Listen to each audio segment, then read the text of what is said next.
Guys, it's Sarah and today is BookList Thursday. This is a video series I do with my friend Lindsey over at Lindsey's Little Library. And every Thursday we bring you some sort of list or book topic that we feel like talking about for the week. And for this week, we are going to be talking about underhyped books. Last week was overhyped, this week is underhyped. So these are books that we have read that we absolutely loved, but we don't hear a lot of people talking about. Or sometimes it'll be talked about right around release time and then you don't hear about it at all after that. And so I came up with 4. I had a little bit of a harder time with this one. I had much easier time with the overhyped books because I've been picking things up that people are hyping up and then sometimes find myself disappointed. But this one was a little bit harder to where I was trying to look up books that I have read and loved, but not a lot of people talk about. It was a little harder for me on this one. First one is The Girl He Used to Know. This is by Tracy Garvis Graves. And I read this one last year and absolutely loved it.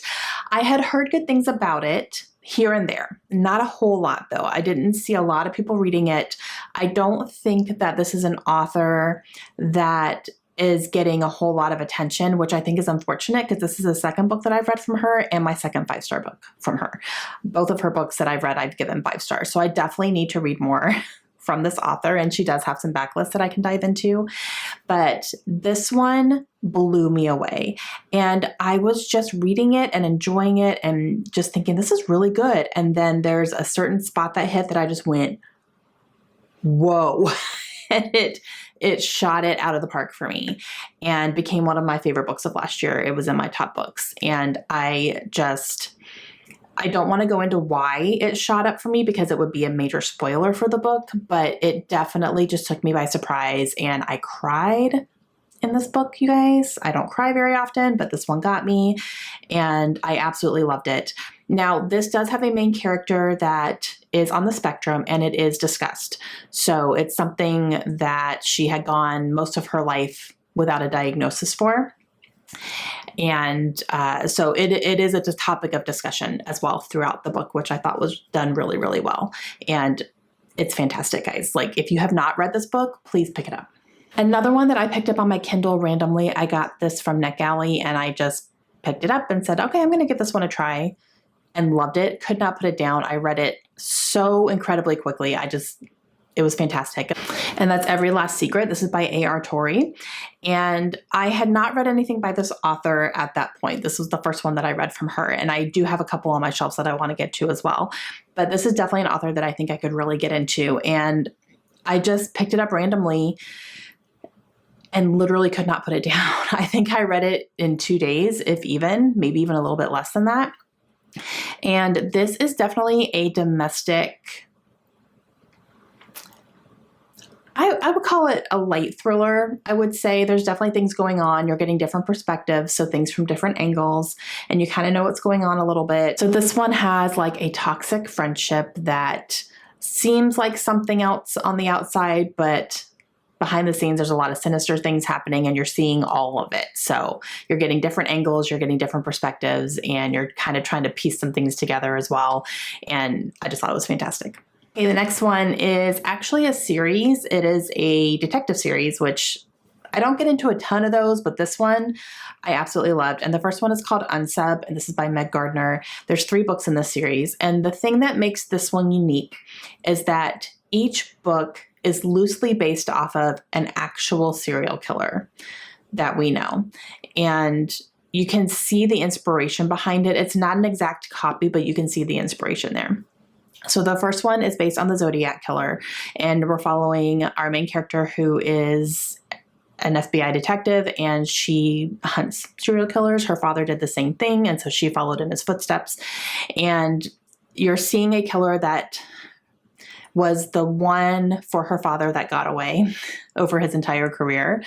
And he's making a comeback. And so she is the one who is in charge of trying to find him because of those ties and all that stuff.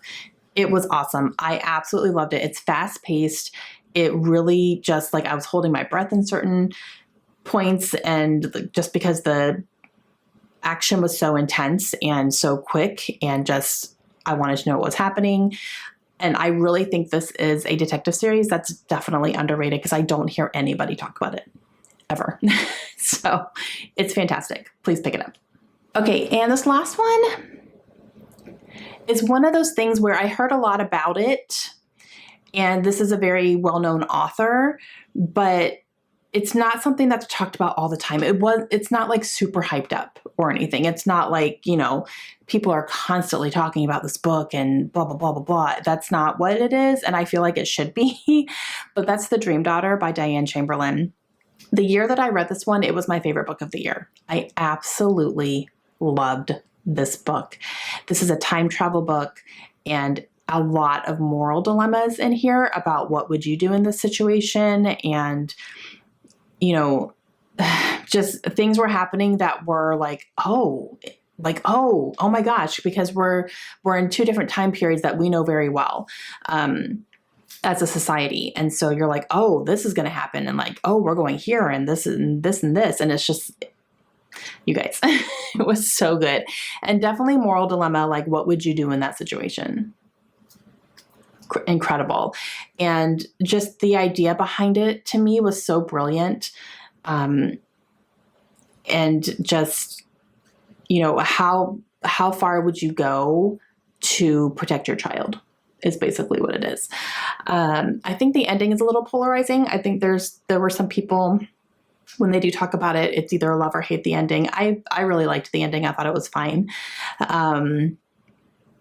But yeah, this is definitely one that I feel like should be more hyped than it is. So that's why I feel like it's underhyped, but it was fantastic. Loved it. All right. And that's all I could come up with as of right now.